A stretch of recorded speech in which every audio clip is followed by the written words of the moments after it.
transformation, nous l'avons appelé ADN 2025 et il s'inscrit évidemment dans un contexte qui est en réalité lié à une fin de cycle, avec un effacement du niveau des exigences, un déclassement de l'autorité managériale, plus globalement dans l'entreprise, un repli sur soi de chacun, de chaque service. Cette perte de repères, finalement, se traduit de manière assez concrète par un taux de fréquence très élevé, et le taux de fréquence est au-dessus de 11. Il y a un turnover volontaire qui est autour de 14%. Il y a une non-qualité, il y a une perte de compétences, et puis peut-être aussi de manière assez révélatrice du repli sur soi, le client est perçu comme un ennemi. Tout d'abord, il y a les deux sujets particulièrement urgents qu'on a lancés avec Quaternaire sous la forme de task force, je dirais presque en avance de phase du plan de transformation lui-même qui a demandé une certaine maturation. La sécurité.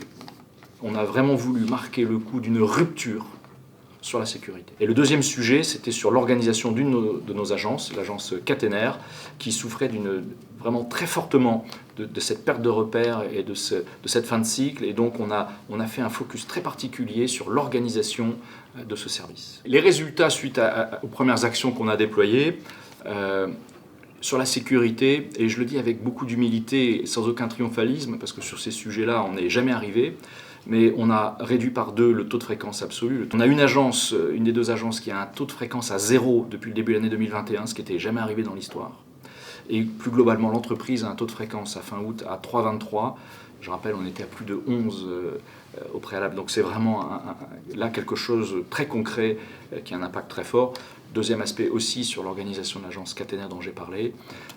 Finalement, une responsabilisation de chacun. Et là où on était un peu en déshérence sur la prise de commande, une nouvelle dynamique s'est mise en place, portée par les opérationnels dans les centres de travaux grâce à la nouvelle organisation. Et donc, ce qui va nous permettre de finir l'année quasiment à l'objectif.